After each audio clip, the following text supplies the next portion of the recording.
राघवेंद्र सरकार, श्री हनुमान जी महाराज की, उमापति महादेव की, माँ पीताम्बरा देवी की, गंगे मैया की,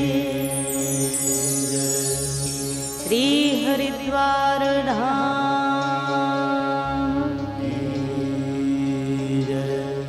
सत्य सनातन धर्म की, भारत माता की, गौ माता की, जय जय श्री सीताराम।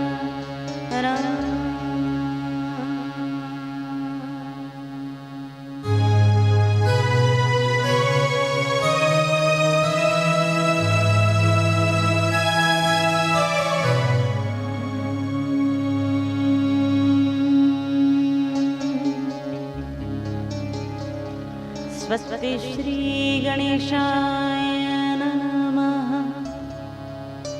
श्रीमते रामानुजाय नमः। ध्येयं सदा परिभवग्नमभीष्टदोहम्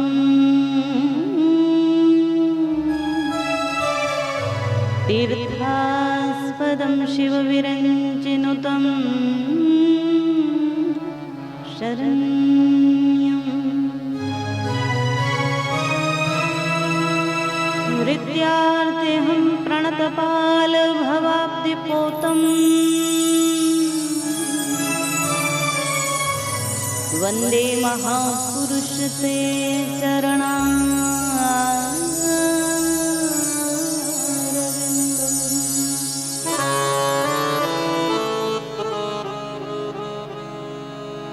त्यक्त्वा सुदुस्त्य सुरेप्सितराज्यलक्ष्मी धर्मिष्ठ आर्यवचसाय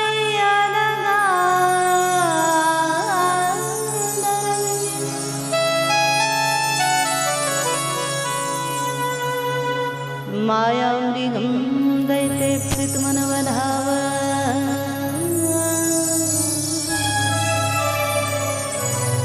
वन्दे महापुरुष ते चरणा।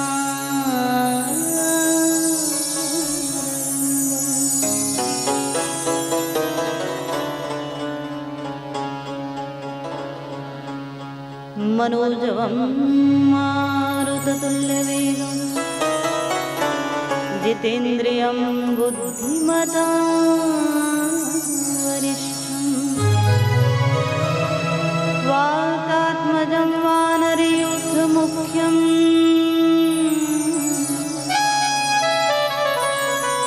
श्रीरामदूतं शरणं प्रपद्ये।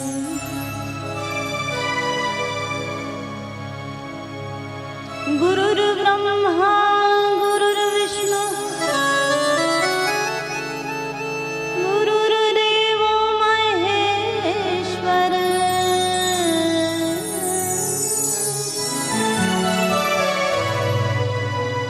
गुरुः साक्षात् परब्रह्म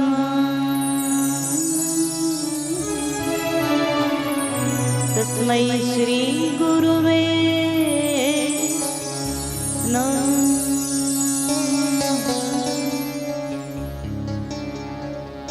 तस्मै श्री गुरुवे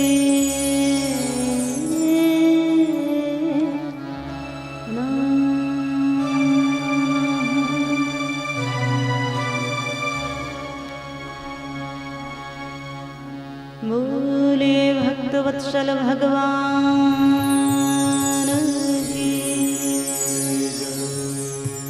श्री हनुमान जी महाराज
वत्सल भगवान श्री हनुमान जी महाराज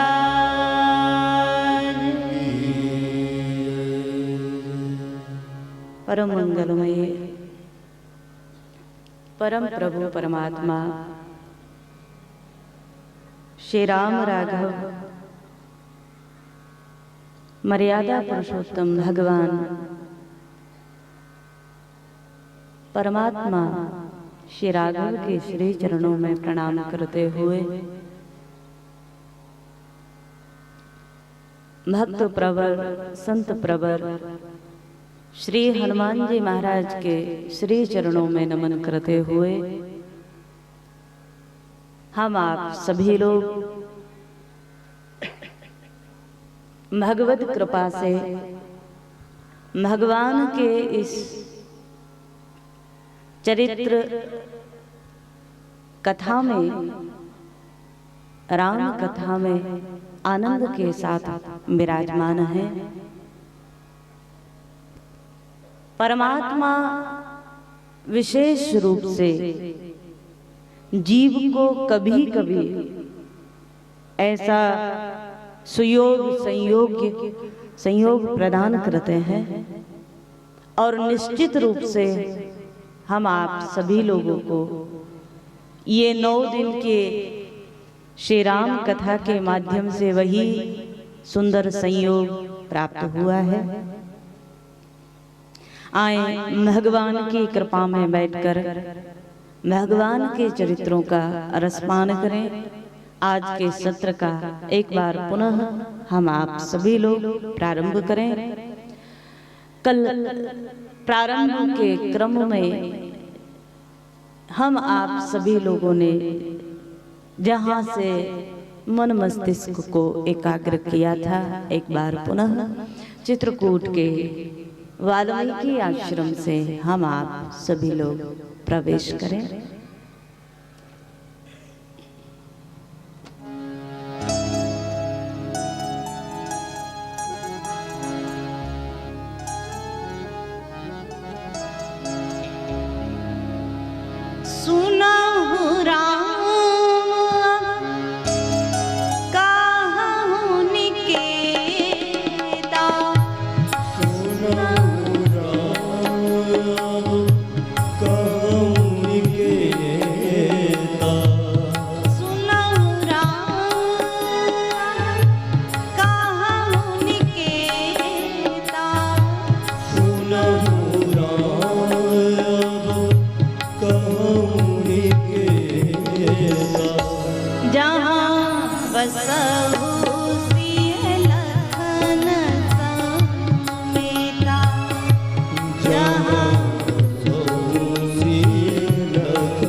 पर आए वाल्मीकि जी के आश्रम में बड़ा सुंदर संवाद महात्मा का और परमात्मा का।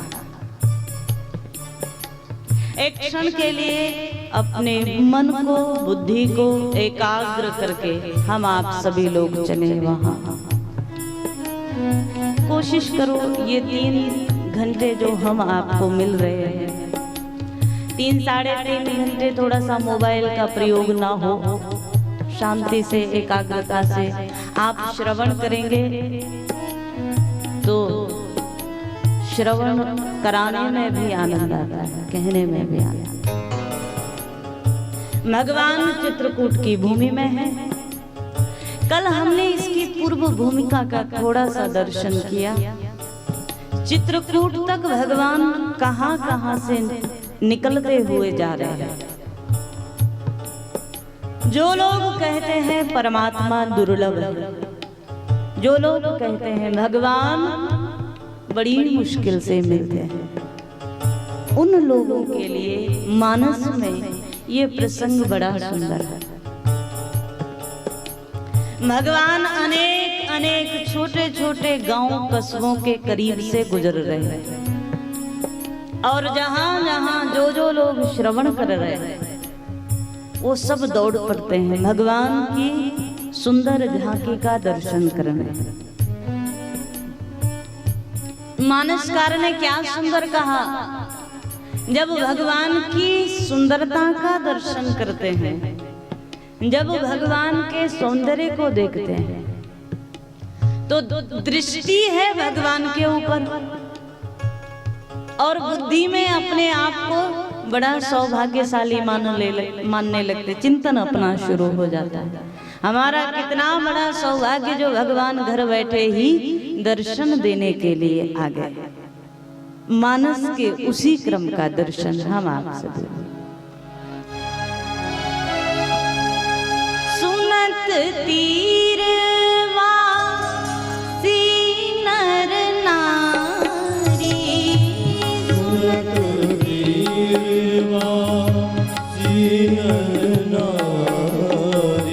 जहां जहां जो सुन लेता है केवल सुना और दौड़ पड़े। अच्छा सच्चाई कहना,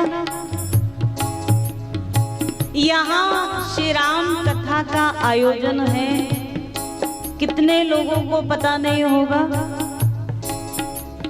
सुना तो आपने भी होगा और उन लोगों ने भी होगा जो नहीं पहुंच पाए। लेकिन कुछ लोग ऐसे होते हैं जो कानों का सही उपयोग कर लेते हैं, श्रवण सुजस सुन आयो। कानों से किसी के द्वारा सूचना मिली और दौड़ पड़े भगवत दर्शन के लिए। अगर हम कहें तो अधिकांश लोग कहते हैं सुनना तो हम भी चाहते हैं, कथा हो रही है सुना तो हमने भी, तो आए क्यों नहीं? लोग कहते क्या करें, काम इतना था, बिजी थे इसलिए नहीं आ पाए। इन भोले भाले इन छोटे छोटे ग्रामीण जनों से हम लोग सीखें। काम तो इनके पास भी था, लेकिन जिसने जब जब सुना वही संसार के कामों को छोड़ दिया। सुनत तीर वासी नर नारी, सुनत तीर वासी नर नारी, लाए निज निज काज बिसारी, लाए निज काज बिसारी, लाए निज निज काज बिसारी। निज निज काज बिसारी। जितने तीरवासी लोग हैं, तो गोस्वामी जी ने शब्द दिया ना, काम तो इनके पास भी था। ढाए निज निज काज विसारे, जो जिस काम में लगा था उस काम को उसी वक्त छोड़ दिया जब सुना भगवान आ रहे हैं। हम में और आप में बस इतना ही अंतर है, हम सभी लोग संसार के कर्मों में इतने मग्न हो गए हैं, संसार के कर्मों को इतनी प्रधानता हम लोगों ने दे दी। काम करते करते ये जीवन गुजर जाए तो भी हम आपसे कहें क्या काम खत्म हुआ? कई लोग तो कहते रविवार की छुट्टी मिलेगी तो जरूर कथा में आएंगे। क्यों? अरे सोच कर देखो एक क्षण के लिए, ये जीवन चला जाएगा, काम खत्म होने वाला नहीं। ऐसे हजारों जीवन, ना जाने कितने जीवन हम लोग सब बिताकर आए हैं, तो भी काम खत्म नहीं हुआ। काम कब खत्म होगा? जब जीव राम से जुड़ जाएगा तो काम अपने आप खत्म हो जाएगा। हनुमान जी कहते हैं ना, राम काज कीने बिनु मोहि कहाँ विश्राम। मतलब हम आप भी काम करते हैं, लेकिन हम हमारा काम करते हैं और हमारे काम जीवन भर समाप्त नहीं, जिंदगी खत्म पर काम खत्म नहीं होते। और जो राम काम करते हैं ना, उनके जीवन का सही सदुपयोग वो कर रहे हैं। काम तो ये लोग भी कर रहे हैं, लेकिन मानसकार ने दर्शन कराया, जहां सुना सब अपने अपने काम को छोड़कर राम को पाने के लिए दौड़ पड़े। आए, भगवान को देखा और दर्शन करते करते भगवान के दर्शन में अपना सौभाग्य मान रहे हैं। किसी को लगा कि इनका नाम पूछ लें कौन है। कल हमने एक बात कही थी, गांव में और शहरों में यही अंतर हो गया। गांव में कोई अपरिचित निकले तो लोग दौड़ पड़ते हैं, आज भी कौन है, कहां से आया है, कहां जा रहा है। एक हृदय की कोमलता बनी हुई है। शहरों में आप कहीं जाइए कहीं आइए, किसी को कोई लेना देना नहीं। किसी को लगता है इनका नाम तो पूछ ले कौन है। कोई बोला अरे जरा ये तो पूछो रहने वाले कहाँ के। पूछना तो चाहते हैं पर संकोच इतना है, डर इतना है, आगे नहीं बढ़ पा रहे। और मानसकार ने क्या हमारी परंपरा का, सनातन संस्कृति का दर्शन कराया। छोटे बड़े सभी लोग खड़े हैं भगवान के दर्शन के लिए। कुछ बुजुर्ग लोग, कुछ बड़े लोग, इन्होंने भगवान को देखा और भगवान को देखने के बाद छोटे छोटे बच्चों को सबको बुलाया, कहा देखो हम बताएं, आप जानना चाहते हो ना ये कौन है, हम बताएं कौन है। तो बड़े बड़े बुजुर्ग लोग छोटे छोटे बच्चों को समझा रहे हैं, इन्होंने अपने अनुभव से पहचान लिया ये कौन है। बुजुर्ग का मतलब, वृद्ध का मतलब केवल शरीर की वृद्धता नहीं, ज्ञान की भी वृद्धता होनी चाहिए, ज्ञान भी बढ़ना चाहिए, अनुभव भी बढ़ना चाहिए। मानसकार क्या सुंदर दर्शन करा रहा है। जे तीन महुवय वारिध सयाने, जे तीन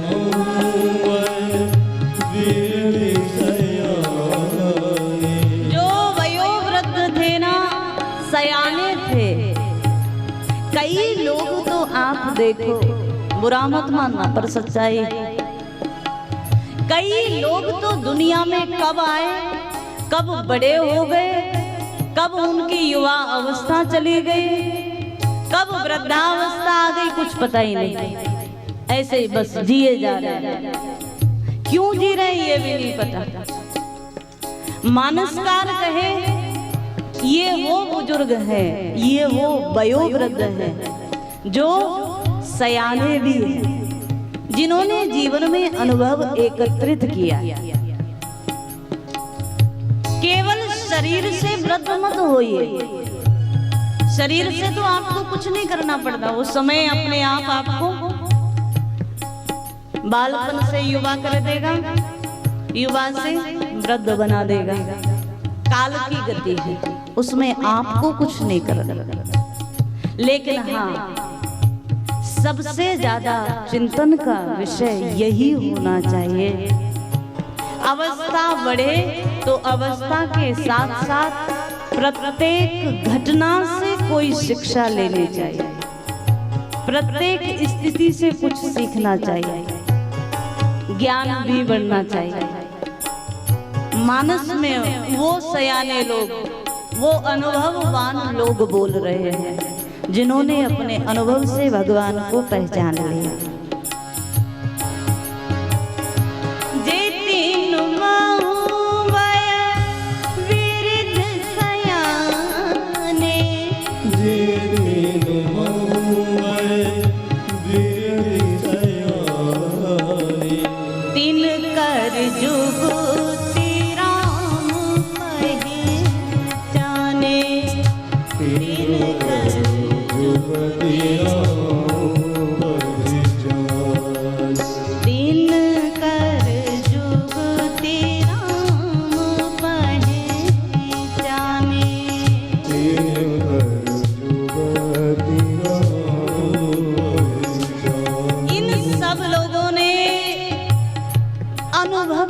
माध्यम से जान लिया, और क्या बढ़िया चिंतन है। पहचाना किसको? तिन कर जुगति राम पहचाने। ये राम वही है जिनके लिए मानस ने कहा, बड़े बड़े विद्वान नहीं जान पाते, बड़े बड़े योगी जन नहीं जान पाते, बड़े बड़े ध्यानी लोग ध्यान में बैठते हैं तो भी नहीं जान पाते। कभी कभी तो शंकर जी जिसका मर्म नहीं जान पाते, कभी कभी तो ब्रह्मा जी जिनको नहीं जान पाते, नारद सनकादिक इत्यादि नहीं जान पाते, उन्हीं को पहचाना किसने? ये छोटे छोटे गांव के बिल्कुल भोले वाले लोगों ने पहचान लिया परमात्मा। कितना सरल है उसको पाना, लोग कहते हैं बड़ा मुश्किल। गोस्वामी जी दर्शन करा रहे हैं, युक्ति के द्वारा जान लिया सबने, ये राम ही है, ये भगवान ही है। युक्ति क्या की?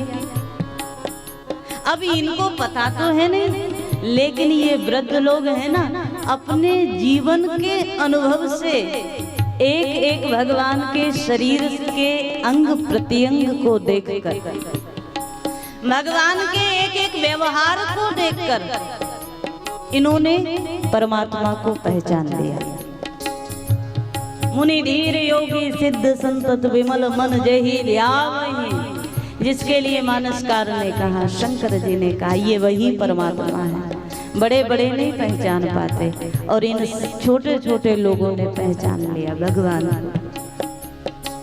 मानसकार कहे सभी बालकों को बुलाया, सबको बुलाया, युवा लोगों को बुलाया और ये वृद्ध लोग अब बता रहे, अरे हम बताते हैं ये कौन है।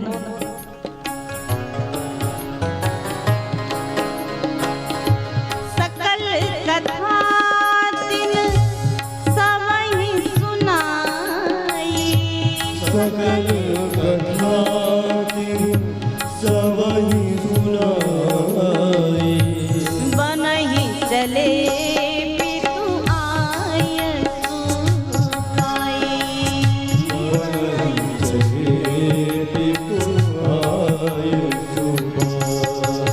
बनहि चले पितु आयसु पाई।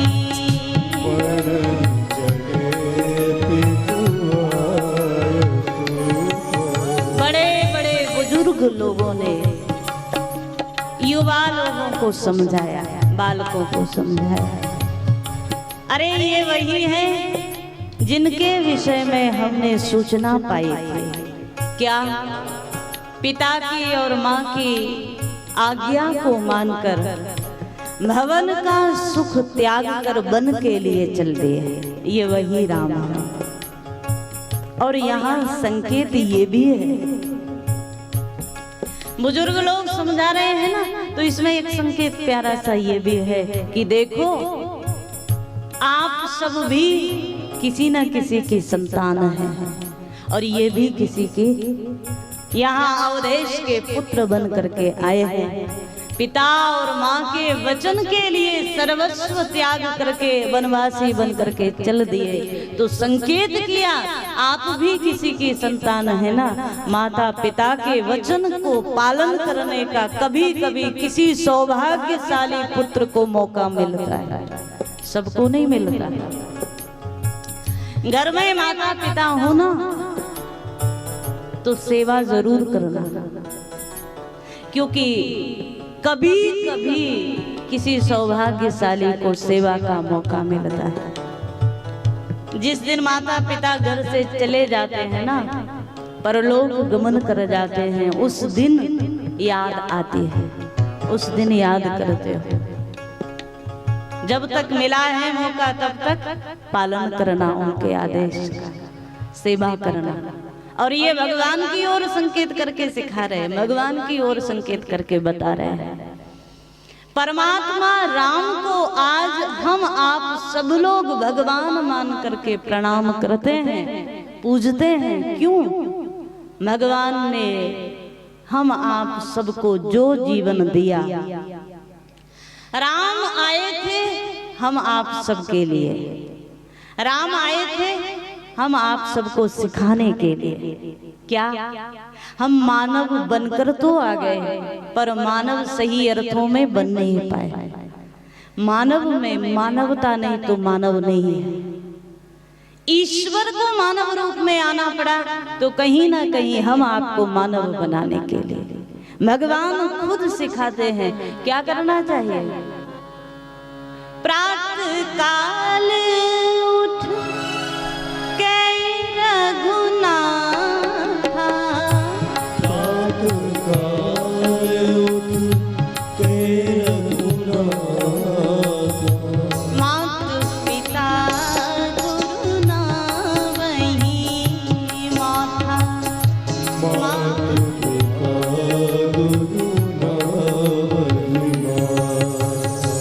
प्रातः काल उठने के बाद देखो दो रूप भगवान के ऐसे हैं, थोड़ा सा ध्यान देना। एक तो राम रूप और दूसरा भगवान का कृष्ण स्वरूप, कृष्ण अवतार।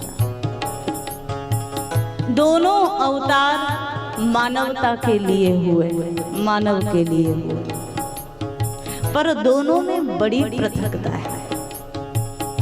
राम रूप में भगवान ने उपदेश कोई नहीं किया, आचरण किया। कृष्ण रूप में आए तो उपदेश ज्यादा किए भगवान कृष्ण ने। मानो कहीं ना कहीं भगवान ने ये संदेश दिया। राम अवतार पहले हुआ, कृष्ण अवतार बाद में हुआ। तो राम अवतार में प्रत्येक शिक्षा को भगवान ने अपने व्यवहार में जीकर बताया। माता पिता को प्रणाम करो, माता पिता के वचन को निभाओ, सेवा करो, पति का क्या कर्तव्य है उसको निर्वाह करो, भाई का भाई के लिए क्या कर्म है उसका निर्वाह करो। यहाँ तक कि सखा का, मित्र का एक मित्र के प्रति क्या व्यवहार होना चाहिए भगवान बताते हैं। जे न मित्र दुख हो ही दुखारी। सेवक का स्वामी के प्रति क्या व्यवहार होना चाहिए और स्वामी का सेवक के प्रति क्या व्यवहार होना चाहिए। और यहाँ तक कि एक शत्रु से भी कैसा व्यवहार करना चाहिए भगवान श्री राम अपने जीवन में जीकर बताते हैं। अंगद को भेजते हैं ना, मानस पढ़ो तो लगेगा आपको राम क्या थे। अंगद को भेजते हैं रावण के पास और अंगद को कहते हैं भगवान देखो अंगद, रावण भले ही मेरा शत्रु है, मैं नहीं मानता पर वो तो मानता है। भले ही उससे शत्रुता है तो भी जिस भांति से जैसे भी मेरा काम हो जाए और उसका अहित ना हो, उसका भी हित हो जाए, ऐसा कोई उपाय करना। जो शत्रु के प्रति भी कैसा व्यवहार करना है भगवान राम सिखाते हैं। और उपदेश से नहीं, जीवन में व्यवहार में जीकर बताते हैं मैंने ऐसा किया है। और दूसरी बार वही राम जब कृष्ण रूप में आते हैं तो भगवान कृष्ण ने युद्ध नहीं किया, भगवान कृष्ण ने गीता का उपदेश किया। महाभारत युद्ध में कह दिया हथियार नहीं उठाऊंगा। क्यों?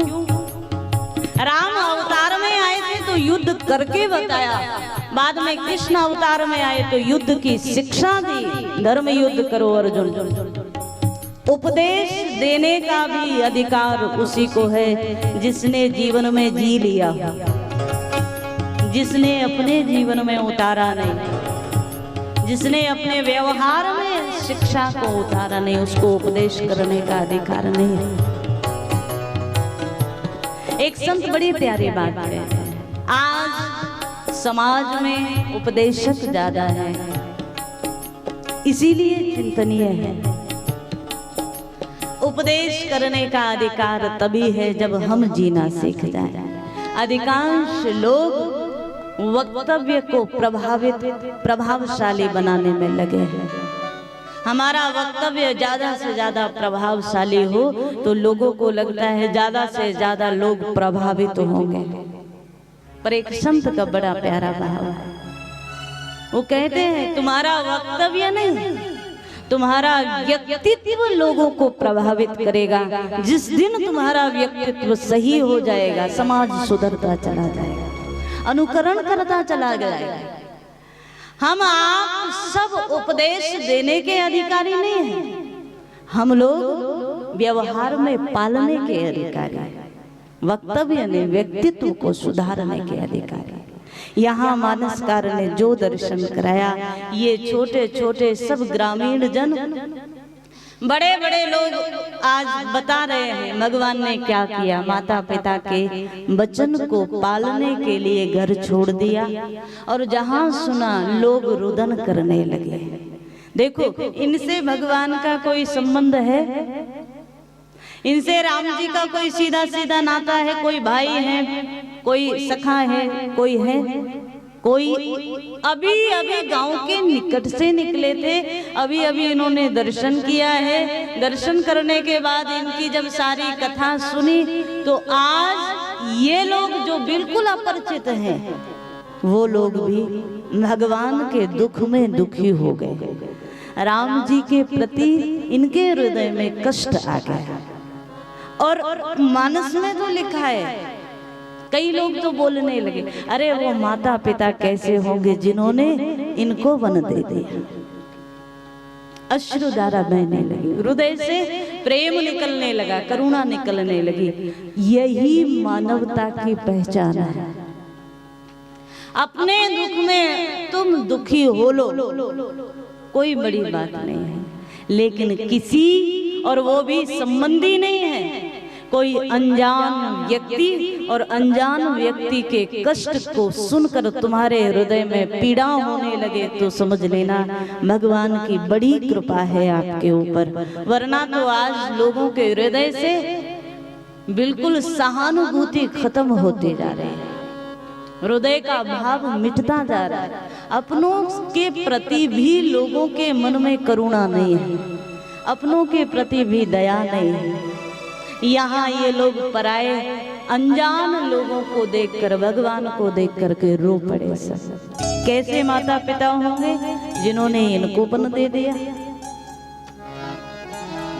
ते पितु मात कहु सखी कैसे,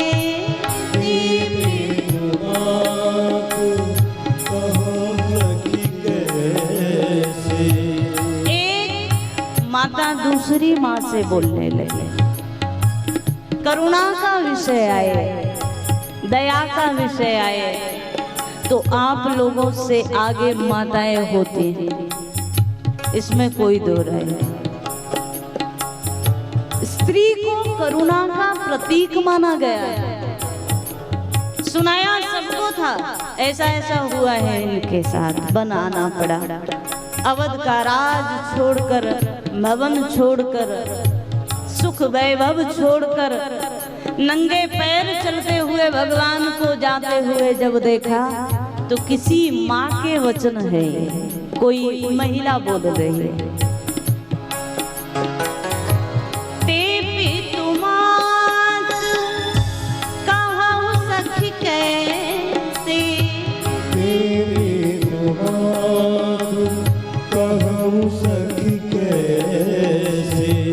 जिन पठाए वन बालक ऐसे, जिन पठाए वन बालक जिन पठाए वन बालक ऐसे, जिन पठाए वन बालक ऐसे। किसी माँ के शब्द निकले। वो माँ और वो पिता कैसे होंगे जिन्होंने ऐसे पुत्रों को, ऐसी संतान को वन दे दिया। एक बोल पड़ा हमारे ख्याल से, अरे उनको छोड़ो, वहां क्या हुआ कैसा हुआ, पर हमें ऐसा लगता है कि ये तो हमारे भाग्य से ही, हमारे कारण ही वन के लिए आए हैं। क्योंकि अगर ये यहाँ नहीं आते तो क्या हम जैसे लोगों का सौभाग्य जागृत होता? क्या हमें कभी ये दर्शन मिल पाते? हमें तो लगता है हमारे लिए आए हैं, हमारे कारण आए हैं। और बस यही संकेत है, ध्यान देना। इतनी सरलता, मानसकार तो कहते हैं भगवान के कानों में ये वचन पढ़ रहे हैं, जब ये चर्चा कर रहे हैं तो चर्चा करने में भगवान के कान में भी कुछ शब्द पढ़ रहे हैं और भगवान सुनते हुए जा रहे हैं इनकी बातों को।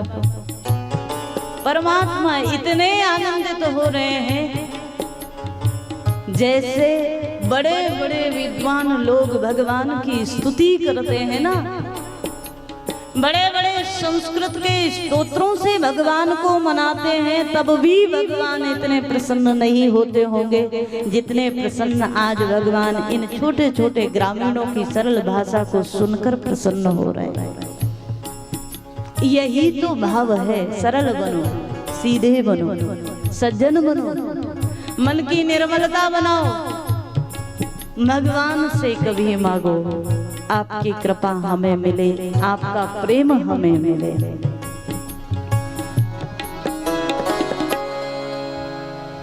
जे एक तेरा प्यार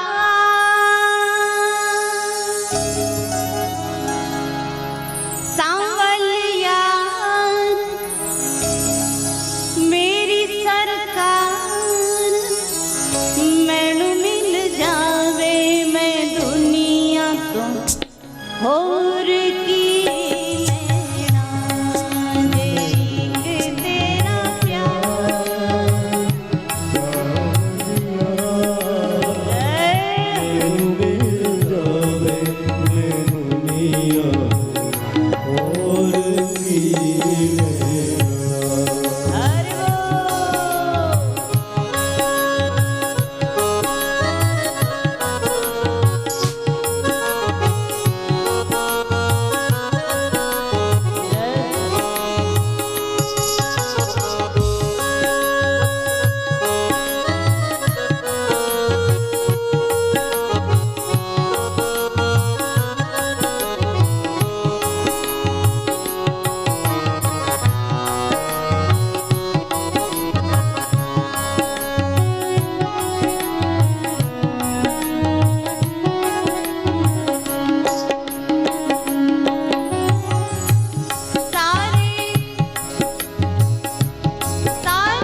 दोनों हाथ दास पर उठाते हुए बोल भक्त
सरलता आए, जब निर्मलता आए, तो हमें ईश्वर को ढूंढने की जरूरत नहीं।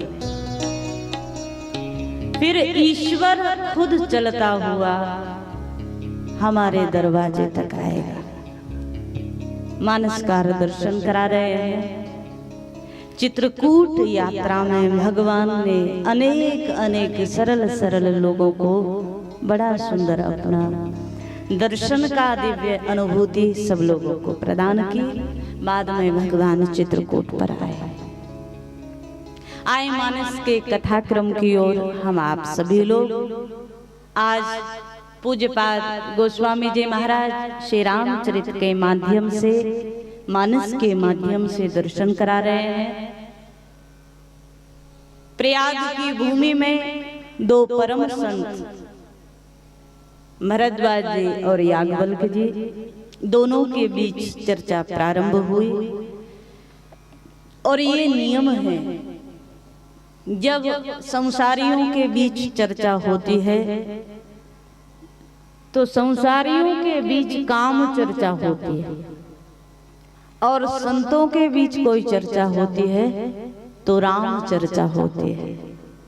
आज दो परम संत मिले तो दोनों के बीच चर्चा प्रारंभ हुई। भरद्वाज जी ने प्रश्न किया, राम कवन प्रभु पूछे हो तो ही राम कौन है, प्रश्न किया भरद्वाज जी ने।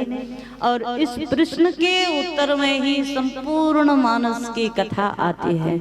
पूरे मानस की कथा, भगवान की सब लीलाएं सब इसी प्रश्न के उत्तर के रूप में कही गई है।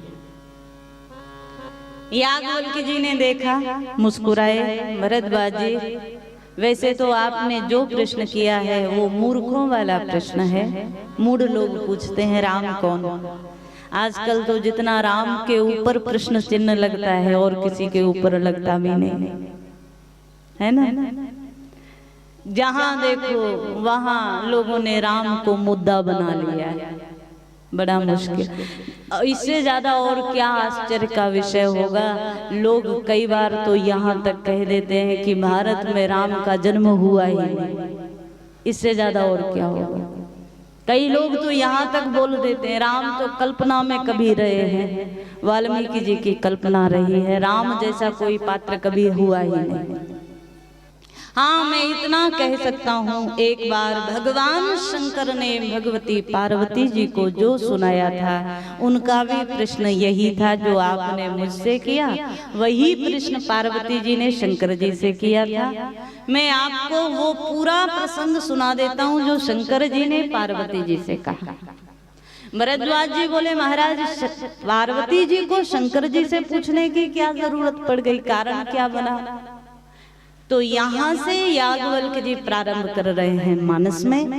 एक बार त्रेता का समय है।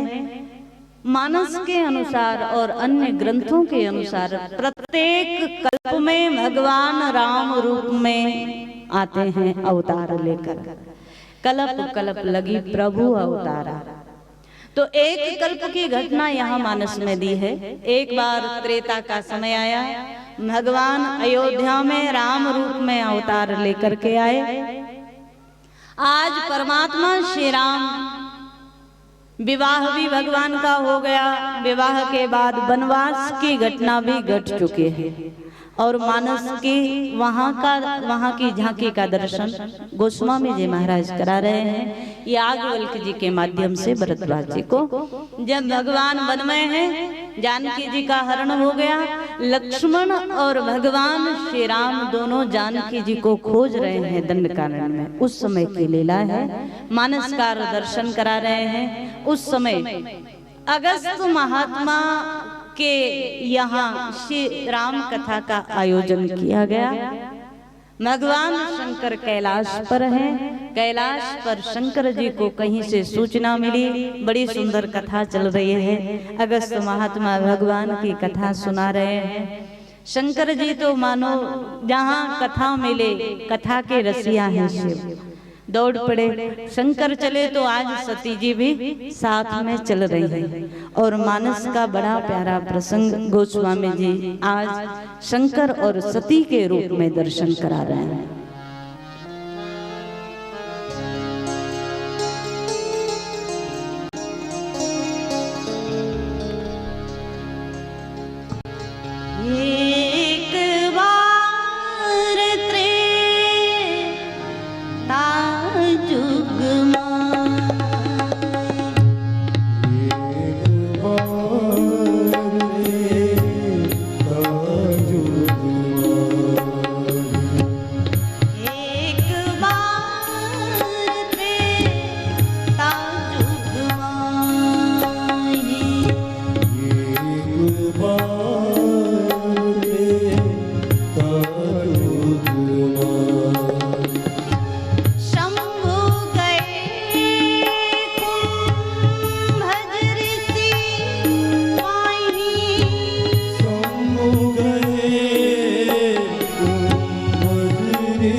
संग सती जग जननी भवानी। संग सती जग जननी भवानी। पूजे ऋषि अखिलेश्वर जानी। पूजे ऋषि अखिलेश्वर जानी। संग सती जग जननी भवानी। संग सती जग जननी भवानी। आज मानस का बड़ा सुंदर दर्शन। गोस्वामी जी महाराज कहे एक बार त्रेता जुग माही। त्रेता का समय है, शंकर जी जा रहे हैं कथा श्रवण के लिए।